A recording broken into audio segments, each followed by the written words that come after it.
Hello friends, welcome एक नए video के साथ जिसमें मैं आपको इंडियन पॉलिटी भारतीय राज्य व्यवस्था को पढ़ा रहा हूँ। भारतीय राज्य व्यवस्था में मैंने आपको विभिन्न टॉपिक्स पढ़ाए हैं, जिसमें आपका संवैधानिक विकास से लेके विभिन्न संविधान सभा की रचना तक हो गई है। अब संविधान सभा की रचना के बाद, संविधान सभा की स्थापना के बाद, संविधान सभा के गठन के बाद अब जो हम बात कर रहे हैं वो बात कर रहे हैं संविधान की विशेषताओं की। तो आज जो हम टॉपिक बात करेंगे, जैसे कल मैंने बात करी थी संविधान की विशेषताओं की, तो संविधान की विशेषताओं की बात करी थी कि संविधान की क्या क्या विशेषताएं हैं।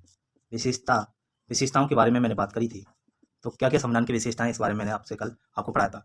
आज उसी कड़ी में एक नई बात हम लोग जानेंगे कि संविधान की विशेषताओं में अगली बात क्या हो सकती है और क्या क्या विशेषताएं हैं संविधान की, किन किन बातों को, किन किन तथ्यों को, किन किन एलिमेंट्स को संविधान की विशेषताओं में शामिल किया गया है भारतीय संविधान में, जो परीक्षा से संबंधित प्रश्न बनते हैं। अगर आपने अभी तक चैनल को सब्सक्राइब नहीं किया तो चैनल को सब्सक्राइब कर लें, जिससे आने वाली वीडियो सबसे पहले आपको मिले, और बेल आइकन को भी प्रेस करें। अगर आप यूपीटीजीटी पीजीटी की तैयारी कर रहे हैं तो आप चैनल को सब्सक्राइब कर सकते हैं। आरओ की तैयारी कर रहे हैं और स्पेशली आप यूपीएससी और यूपीपीसीएस की तैयारी कर रहे हैं, ऑप्शनल सब्जेक्ट पॉलिटिकल साइंस या जीएस के लिए आप प्रिपरेशन कर रहे हैं, तो आप मेरे चैनल को सब्सक्राइब कर सकते हैं, जिससे कि आपकी तैयारी और ज़्यादा मजबूत होगी। चलिए शुरू करते हैं। तो जो बात कर रहे हैं, आप लोग बात कर रहे हैं संविधान की विशेषताओं की। संविधान की विशेषताओं में मैंने कल आपको बताया था कि constitution features of the constitution में मैंने बताया था कि salient features of the constitution क्या क्या है, संविधान की विशेषताएं क्या क्या है, इस बारे में भी मैंने आपको कल बताया था। चलिए आगे क्रम जारी रहता है और आगे मैं आपको बताता हूँ कि भारत के संविधान को विस्तृत बनाने के लिए, इसी क्रम में कि भारत के संविधान को विस्तृत बनाने के लिए मैंने कल आपको ये बताया था कि संवैधानिक विशेषताएं, संविधान की विशेषताएं हैं वो कहाँ से कहाँ तक शुरू हो सकती हैं। तो मैंने बताया था कि संविधान सबसे लंबा संविधान, लिखित संविधान है भारत का। तो एक बार रिवीजन कर लेते हैं कल की टॉपिक्स का। तो मैंने आपको बताया था संविधान की विशेषता में संविधान, भारत के संविधान का जो स्वरूप है, वर्तमान में स्वरूप है, सबसे लंबा स्वरूप है, यानी कि सबसे लंबा है। तो विशेषता, पहली विशेषता तो यही होगी, सबसे लंबा लिखित संविधान है भारत का। संविधान को 2 भागों में विभाजित किया जाता है, लिखित और अलिखित। तो ये मैंने सारी बातें बताई थी। 1949 में संविधान में एक प्रस्तावना थी, 395 अनुच्छेद थे, 22 भाग थे, इत्यादि मैंने बताया था। उसके बाद अब नई वीडियो की तरफ, नई बातों की तरफ चलते हैं। जो मैंने आज आपको बतानी है वो ये है कि भारत के संविधान का विस्तृत बनाने के लिए, भारत के संविधान को विस्तृत बनाने के पीछे निम्न 4 कारण थे। संविधान को विस्तृत बनाने के लिए निम्न 4 कारण थे। तो पहला कारण ये था कि भौगोलिक कारण था, भारत का विस्तार और विविधता। ऐतिहासिक, इसके उदाहरण के रूप में भारत शासन अधिनियम 1935, ऐतिहासिक इसके उदाहरण के रूप में भारत शासन अधिनियम 1935 के प्रभाव को देखा जा सकता है। तो ये बात है कि भारत, भौगोलिक कारण क्या है कि भारत का विस्तार और विविधता है। भारत के संविधान को विस्तृत बनाने के निम्न 4 कारण थे। क्या थे? इतना विस्तृत, इतना लिखित, इतना सबसे बड़ा संविधान बनाने के प्रमुख कारण 4 थे। पहला कारण था कि भौगोलिक कारण था, भारत का विस्तार और विविधता में। भौगोलिक कारण था कि भारत का जो है भौगोलिक ढांचा है काफी विस्तृत है, भारत का जो भौगोलिक ढांचा है काफी विस्तृत है। ये और संविधान को बड़ा बनाने का एक मूल कारण था कि भारत भौगोलिक कारण और भारत का विस्तार विविधता है। इतना भारत जो है, आज 37 राज्य हैं, 36 राज्य हैं, इतना इतना विशाल भारत के लिए इतने छोटे संविधान को कैसे बनाया जा सकता था? इसकी विविधता, डाइवर्सिटी कह सकते हैं, अलग अलग धर्मों के लोग, अलग अलग विविधताओं के लोग, अलग अलग सोच और रूढ़ियों के लोग हैं यहाँ पे। तो इसलिए उनके लिए अलग अलग प्रकार से चीज़ों को रखा गया, इसलिए संविधान बड़ा बना। दूसरी बात यह है कि ऐतिहासिकता, इसके उदाहरण के रूप में भारत जो है, भारत शासन अधिनियम 1935 के प्रभाव को देखा जा सकता है। यह अधिनियम बहुत विस्तृत है, 1935 का। तीसरी बात यह है कि जम्मू कश्मीर को छोड़कर केंद्र और राज्यों के लिए एकल संविधान है। वहाँ जैसे अमेरिका में ये बात रखी गई है कि सभी राज्यों के लिए अलग अलग संविधान है, लेकिन भारत में ऐसा प्रावधान नहीं है। भारत में एकल संविधान है, भारत में केवल एक ही संविधान है, ठीक है, जम्मू कश्मीर को छोड़कर। संविधान सभा में कानून विशेषज्ञों का प्रभुत्व, संविधान सभा में कानून विशेषज्ञों का प्रभुत्व है। संविधान, आगे बात यह है कि संविधान सभा में कानून विशेषज्ञों का प्रभुत्व है। ये भी महत्वपूर्ण बात थी कि कानून के विशेषज्ञ जैसे बाबा साहब, डॉक्टर भीमराव अम्बेडकर और अन्य लोग भी थे जो विशेषज्ञ माने जाते थे। संविधान में न सिर्फ शासन के लिए सिद्धांत बल्कि विस्तृत रूप में प्रशासनिक प्रावधान भी है। न शासन के लिए प्रावधान है बल्कि विस्तृत रूप में प्रशासनिक प्रावधान भी है। इसके अतिरिक्त अन्य आधुनिक लोकतंत्र में जिन मामलों को आम विधान अथवा स्थापित राजनीतिक परिपाटी छोड़ दिया गया है, अब जिन मामलों में आम विधानों तथा अथवा स्थापित राजनीतिक परिपाटी पर छोड़ दिया गया, उन्हें भी भारत के संवैधानिक दस्तावेज में शामिल किया गया। जैसे विभिन्न देशों के संविधान में छोटी छोटी बातों को जो है पार्टियों के राजनीतिक परिपाटी पर छोड़ दिया था, लेकिन भारत के संविधान में हर एक बात को शामिल किया गया, जिससे कि बाद में कोई समस्या उत्पन्न ना हो। ये सारी बातें भारत के संविधान को विविध बनाती हैं, इसलिए भारत का संविधान इतना बड़ा और विस्तृत है।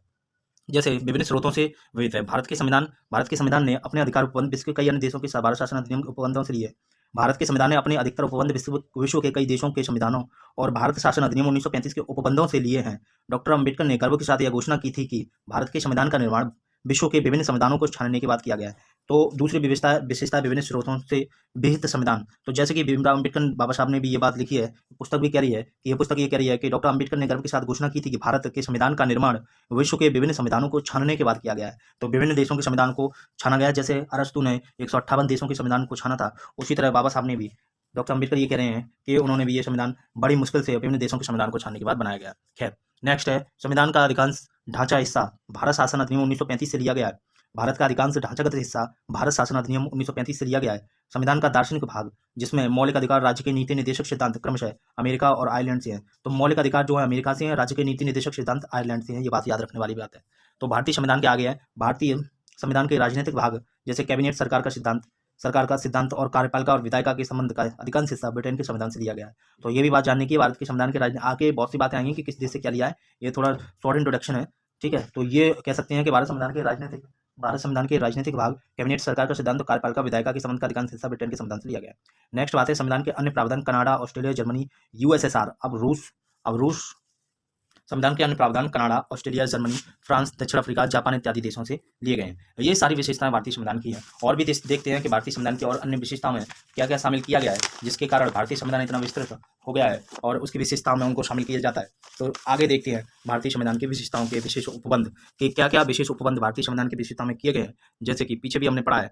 तो आगे और इसको जानने की कोशिश करते हैं कि भारतीय संविधान के विशेष उपबंध और क्या क्या है। जैसे कह सकते हैं कि भारत का सबसे बड़ा भौतिक सामग्री है, भारत के लिए सबसे बड़ी भौतिक सामग्री के रूप में उपलब्ध है। तो ये कह सकते हैं भारत की सबसे बड़ी भौतिक सामग्री के रूप में इसको लिया गया है। तो भौतिक सामग्री के रूप में क्या क्या देख सकते हैं, भारत का सबसे बड़ा प्रभाव और भौतिक सामग्री का स्रोत भारत सरकार अधिनियम 1935 रहा है। ये बात ये हो रही है कि भारत की सबसे बड़ी भौतिक सामग्री का प्रभाव भारत शासन अधिनियम 1935 रहा है। ये बात इसमें आ रही है कि जो भारत बना था, संविधान बना था, उसमें सबसे बड़ा जो मेजर पार्ट कह सकते हैं वो 1935 का भारत शासन अधिनियम माना जाता है, ऐसा ये बुक कह रही है। उसके बाद 1935 भारतीय संघ न्यायपालिका, कार्यपालिका, विधायक, आपातकालीन अधिकार, लोक सेवा आयोग इत्यादि को भारत शासन अधिनियम 1935 से ग्रहण किया गया है। ये पुस्तक बता रही है कि इत्यादि को भारत शासन अधिनियम 1935 से ग्रहण किया गया है। तो ये सारी बातें भारत के संविधान को विस्तृत बनाती हैं, ठीक है। ये सारी बातें भारत के संविधान को इतना विस्तृत बना देती हैं कि उसकी विशेषता में से शामिल कर लिया जाता है कि भारत विश्व का सबसे बड़ा संविधान है। और आगे क्या बात हो रही है देखते हैं कि संघीय व्यवस्था, न्यायपालिका, राज्यपाल, आपातकाल अधिकार, लोक सेवा आयोग और अधिकतर प्रशासनिक विवरण इसी से लिए गए हैं। संविधान के आधे से अधिक प्रावधान या तो 1935 के संविधान के समान है या इससे मिलते जुलते हैं। संविधान के आधे से अधिक 1935 से प्रावधान है या इससे आधे मिलते जुलते हैं, ये बात इसमें बताई जा रही है। तो इस तरीके से भारत शासन अधिनियम बड़ा हो गया है। भारत शासन अधिनियम 1935 के कारण भारतीय संविधान इतना विस्तृत हो गया है कि उसमें विभिन्न प्रावधान रखे गए थे, जैसे आपातकालीन अधिकार, लोक सेवा आयोग, न्यायपालिका, राज्यपाल, संघीय व्यवस्था, न्यायपालिका, राज्यपाल, आपातकालीन अधिकार, लोक सेवा आयोग और अधिकतर प्रशासनिक विवरण इसी से लिए गए। संविधान के आधे से अधिक प्रावधान या तो 1935 के अधिनियम के समान है या फिर इससे मिलते जुलते हैं। ये सारी बातें इसको जो है बड़ा बनाती हैं। नम्यता, और एक और टॉपिक आता है नम्यता और अनम्यता के समन्वय। तो संविधान को नम्यता की दृष्टि से, संविधान को नम्यता या अनम्यता की दृष्टि से बड़ा माना जाता है। संविधान को नम्यता या अनम्यता की दृष्टि से वर्गीकृत किया गया है, ये माना जा रहा है, वर्गीकृत किया गया है। तो कैसे वर्गीकृत किया गया है, ये बात इसमें जानने की है कि संविधान को नम्यता और अनम्यता की दृष्टि से वर्गीकृत किया जाता है। कठोर या अनम्य संविधान उसे माना जाता है जिसमें संविधान संशोधन के लिए विशेष प्रक्रिया की आवश्यकता होती है। कठोर संविधान उसे माना जाता है जिसमें विशेष प्रक्रिया की आवश्यकता होती है या आवश्यकता है। उदाहरण के लिए अमेरिकी संविधान। लचीला या नम्य संविधान वह कहलाता है जिसमें संविधान की प्रक्रिया वही हो जैसे किसी आम कानूनों के निर्माण की होती है, जैसे कि ब्रिटेन का संविधान। तो भारत का संविधान जो है ना तो ज़्यादा कठोर है ना ही नम्य है। भारत का संविधान ना तो लचीला है ना ही कठोर है, बल्कि है दोनों का मिला जुला रूप है। अनुच्छेद 368 में 2 तरह के संशोधन का प्रावधान है। अब ये क्वेश्चन आ सकता है कि अनुच्छेद 368 किस बात के लिए कहता है, किस बात को बताता है भारतीय संविधान में। तो संविधान संशोधन के विषय में अनुच्छेद 368 बताता है। आगे कुछ उपबंधों को संसद में विशेष बहुमत से संशोधित किया जा सकता है। कुछ उपबंधों को विशेष संशोधन के अधीन कुछ उपबंधों को संसद में विशेष बहुमत से संशोधित किया जा सकता है। उदाहरण के लिए दोनों सदनों में उपस्थित और मतदान में भाग लेने वाले सदस्यों का 2/3 बहुमत, भाग लेने वाले 2/3 बहुमत और प्रत्येक सदन में कुल सदस्यों का बहुमत। ये बात 2/3 बहुमत और प्रत्येक सदन में कुल सदस्यों का बहुमत इसमें शामिल किया जाता है। कुछ अन्य प्रावधानों को संसद के विशेष बहुमत और कुल राज्यों के आधे से अधिक राज्यों के अनुमोदन से संशोधित किया जा सकता है। ये वाली बात और इसमें शामिल की गई है कि 2 तरीके से इसमें संविधान संशोधन हो सकता है। पहला संविधान संशोधन हो सकता है वो हो सकता है कुछ उपबंधों को विशेष प्रकार से संशोधित किया जा सकता है। जैसे क्या किस तरीके से संशोधित किया जा सकता है, तो ये बात हो रही है कि भारत में जो संशोधन की प्रक्रिया है 2 प्रकार से हो सकती है। जैसे कि भारत का संविधान ना तो लचीला है ना ही कठोर है। तो 368 में 2 तरह के संशोधन के प्रावधान है। फिर कुछ संशोधन को संशोधन में विशेष बहुमत के संशोधित किया जा सकता है और कुछ को नहीं किया जा सकता है। जैसे मतदान में भाग लेने वाले दोनों सदनों में उपस्थित सदस्य कुछ विशेष उपबंधों को संसद में विशेष बहुमत से संशोधित किया जा सकता है। उदाहरण के लिए दोनों सदनों में उपस्थित और मतदान में भाग लेने वाले सदस्यों का 2/3 बहुमत और प्रत्येक सदन में कुल सदस्यों का बहुमत। नंबर 2, कुछ अन्य प्रावधानों को संसद के विशेष बहुमत और कुल राज्यों के आधे से अधिक राज्यों के अनुमोदन से ही संशोधित किया जा सकता है। इसके अलावा संविधान के कुछ प्रावधान आम विधायी प्रक्रिया की तरह संसद में सामान्य बहुमत के माध्यम से संशोधित किए जा सकते हैं। उल्लेखनीय है कि ये संशोधन अनुच्छेद 368 के अंतर्गत ही आते हैं। तो ये सारी बातें इसमें रखी गई हैं कि कुछ प्रावधान संशोधन संसद के विशेष बहुमत और कुल राज्यों के आधे से अधिक राज्यों के अनुमोदन से संशोधित किए जा सकते हैं और बल्कि नहीं किए जा सकते हैं। आगे बात है इसके अलावा संविधान के कुछ प्रावधान आम विधायी प्रक्रिया की तरह संसद में सामान्य बहुमत के माध्यम से संशोधित किए जा सकते हैं। उल्लेखनीय है कि ये संशोधन अनुच्छेद 368 के अंतर्गत नहीं आते। तो ये सारी बातें हैं संविधान संशोधन की। जब संविधान संशोधन और आगे पढ़ेंगे 368 अनुच्छेद को, तो ये अभी शॉर्ट इंट्रोडक्शन है। जब पूरी बात पढ़ेंगे तो उसको डीपली पढ़ेंगे और उसको देखेंगे कि आखिर में क्या संविधान संशोधन है। ठीक है, तो आगे बात है इसमें कि एकात्मकता की ओर झुकाव के साथ संघीय व्यवस्था। और संविधान की विशेषता क्या है? एकात्मक की ओर झुकाव के साथ संघीय व्यवस्था इसकी जो विशेषताओं में शामिल है। जैसे ये बात कह रहे हैं कि भारत का संविधान संघीय सरकार की स्थापना करता है। भारत का संविधान संघीय सरकार की स्थापना करता है। इसमें संघ के सभी आम लक्षण विद्यमान है, जैसे दो सरकार, शक्तियों का विभाजन। ये संघीय सरकार एकात्मक की ओर झुकाव है, संघीय व्यवस्था के लक्षण है। एकात्मकता की ओर झुकाव के साथ संघीय व्यवस्था। ये संघीय व्यवस्था के लक्षण प्रश्न आता है कि निम्न में से, ये यूपीएससी पीटी में भी आया था कि संघीय व्यवस्था के निम्न में से क्या लक्षण हो सकते हैं। तो दो सरकार, ये संघीय व्यवस्था है। शक्तियों का विभाजन, लिखित संविधान, संविधान की सर्वोच्चता, संविधान को कठोरता, स्वतंत्र न्यायपालिका और द्वंद्वहीनता। यद्यपि भारतीय संविधान में बड़ी संख्या में एकात्मकता और गैर संघीय लक्षण भी विद्यमान है, जो एक सशक्त केंद्र और संविधान एकल नागरिकता, संविधान का लचीलापन, एकीकृत न्यायपालिका, केंद्र द्वारा राज्यपाल की नियुक्ति, अखिल भारतीय सेवाएं, आपातकालीन सेवाएं इत्यादि इसमें शामिल की जाती हैं। जो एकात्मकता की ओर झुकाव के साथ, जो एकात्मकता से झुकाव के साथ इसमें शामिल है, एकात्मकता की ओर झुकाव के साथ संघीय व्यवस्था में शामिल है। फिर भी संविधान में कहीं भी संघीय शब्द का इस्तेमाल नहीं किया गया। और दूसरी ओर अनुच्छेद 1 में भारत का उल्लेख राज्यों के संघ के रूप में। तो ये मैं आपको पढ़ा रहा हूँ कि भारत की विशेषताओं में क्या क्या शामिल हो सकता है। नेक्स्ट विशेषताओं में शामिल हो सकती है बात, वो देखते हैं कि और क्या इसकी विशेषता में शामिल हो सकती है। तो जैसे कि इसके रूप को देखते हैं कि संविधान का रूप क्या है। संघ के रूप में इसके दो अभिप्राय हैं। पहला, भारतीय संघ राज्यों के बीच किसी समझौते का निष्कर्ष भारतीय संघों के रूप में किया गया, संघ के रूप में किया गया है। इसके दो अभिप्राय हैं। तो अनुच्छेद 1 में भारत राज्यों का संघ है, इसका उल्लेख किया गया है। इसके दो अभिप्राय हैं। पहली बात तो यह है कि इसके क्या क्या अभिप्राय हैं। इसके दो अभिप्राय हैं, तो उन दो अभिप्रायों को देखने की कोशिश करते हैं कि आखिर में दो अभिप्राय क्या है। जैसे तो पहला, भारतीय संघ राज्यों के बीच किसी समझौते का निष्कर्ष नहीं है। पहला ये बात है कि भारतीय जो राज्य है किसी समझौते का निष्कर्ष नहीं है। दूसरी ओर ये बात है किसी भी राज्य को संघ से अलग होने का अधिकार नहीं है। दूसरी बात यह है किसी भी राज्य को संघ से अलग होने का अधिकार नहीं है। तीसरी बात है, इसी वजह से भारतीय संविधान को निम्नांकित नाम दिए गए, जैसे एकात्मकता की भावना में संघ, अर्थ संघ, केसी वेरे और बार्गेनिंग फेडरलिज्म। ये इसके नाम है। अर्थ संघ हो गया, एकात्मकता की भावना में संघ हो गया, और बार्गेनिंग फेडरलिज्म हो गया। मॉरिस जोन्स ने ये बात बोली है, बार्गेनिंग फेडरलिज्म। ठीक है, अर्थ संघ केसी वेरे ने बोला है। कोऑपरेटिव फेडरलिज्म ग्रेनुलर अस्टन ने बोला है। Federation with the centralising tendency Ivor Jennings ने बोला है। Federation with the centralising tendency Ivor Jennings ने बोला है। तो ये सारी बातें विभिन्न लेखकों ने, विभिन्न विद्वानों ने बात बोली। इसी वजह से भारतीय संविधान को निम्न नाम दिए गए हैं, जैसे एकात्मकता की भावना में संघ, अर्थ संघ केसी वेरे ने बोला है। बार्गेनिंग फेडरलिज्म मॉरिस जोन्स ने बोला है। कोऑपरेटिव फेडरलिज्म ग्रेनुलर ऑस्टिन ने बोला है। Federation with centralising tendency Ivor Jennings ने बोला है। तो ये संविधान की विशेषताओं में शामिल है, उनके नाम है। संविधान को आखिर में संविधान को किस और नाम से जान सकते हैं। तीसरी विशेषता है सरकार का संसदीय रूप। भारतीय संविधान ने ये बात बोली गई है कि भारतीय संविधान ने विशेष रूप से जो प्रणाली अपनाई है। भारतीय संविधान ने अमेरिका की अध्यक्षीय प्रणाली की बजाय ब्रिटेन की अध्यक्षीय प्रणाली के बजाय उन्होंने भारतीय संविधान ने ब्रिटेन की संसदीय प्रणाली को अपनाया है। ये महत्वपूर्ण बात है कि भारत ने जो प्रणाली अपनाई है वो भारतीय संविधान ने अमेरिका की अध्यक्षीय प्रणाली के बजाय ब्रिटेन की संसदीय तंत्र को अपनाया। संसदीय व्यवस्था विधायिका और कार्यपालिका के बीच, संसदीय व्यवस्था विधायिका और कार्यपालिका के मध्य समन्वय की जो स्थिति को अपनाती है, समन्वय की प्रक्रिया को अपनाती है एवं समन्वय एवं सहयोग के सिद्धांत पर आधारित है, जबकि अध्यक्षीय प्रणाली दोनों के बीच शक्तियों के विभाजन के सिद्धांत पर आधारित है।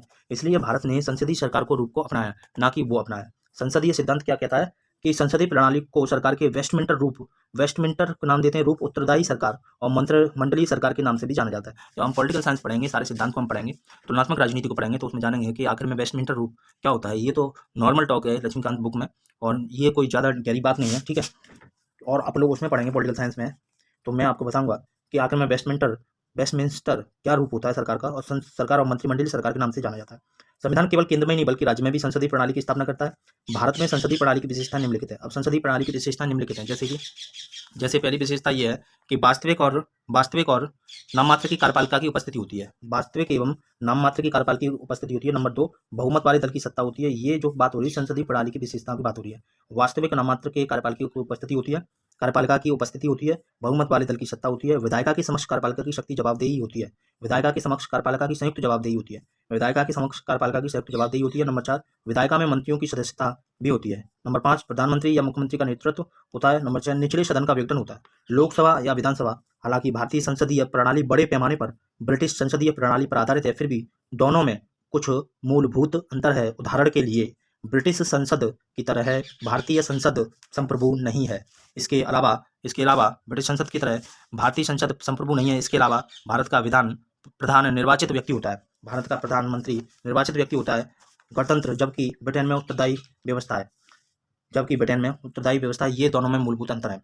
किसी भी संसदीय व्यवस्था में, चाहे वो भारत की हो अथवा ब्रिटेन की, प्रधानमंत्री की भूमिका अत्यंत महत्वपूर्ण हो गई है, जैसा कि राजनीति के जानकारी से प्रधानमंत्री सरकार के नाम से जानते हैं। तो मैंने ये आपको भारत की विशेषताओं की, भारतीय संविधान की विशेषताओं के विषय में कुछ बताया है। नेक्स्ट वीडियो में हम लोग और आगे चर्चा करेंगे, ठीक है, और आगे पढ़ेंगे, टॉपिक्स को क्लियर करेंगे। इस तरीके से भारतीय संविधान को धीरे धीरे इसको खत्म कर लेंगे। तो अभी तक आपने चैनल को सब्सक्राइब नहीं किया है तो चैनल को सब्सक्राइब कर लें और बताएं ये वीडियो मुझे आपको वीडियो कैसा लगा, ये मेरा वीडियो, और आपकी समझ में कुछ आया कि नहीं आया, ये कमेंट करके बताएं। ये जो टॉपिक है विभिन्न परीक्षाओं के लिए, जैसे यूपीएससी, यूपीपीसीएस हो गया, पॉलिटिकल साइंस के लिए हो गया, और यूपीपीजीटी में अभी पॉलिटिकल साइंस लेक्चरर की जो परीक्षा होने वाली है उसमें महत्वपूर्ण हो जाता है कि किसने भारत को किस नाम से, उसको संविधान को किस नाम से जाना है। ये इसमें नाम आ जाते हैं, जैसे मैंने आपको बताया था, ये नाम आ जाते हैं। Federation with the centralising tendency किसने बोला है, आइवर्जेनिक्स ने बोला है। कोऑपरेटिव फेडरलिज्म किसने बोला है, ग्रेनवेल ऑस्टिन ने बोला है। और अर्धसंघ किसने बोला है, केसी वेरे ने। बार्गेनिंग फेडरलिज्म किसने बोला है, मॉरिस जॉन्स ने बोला है। ये सारी विशेषताओं को भारतीय संविधान में रखा गया और इनसे संबंधित जो है प्रश्न आ जाते हैं।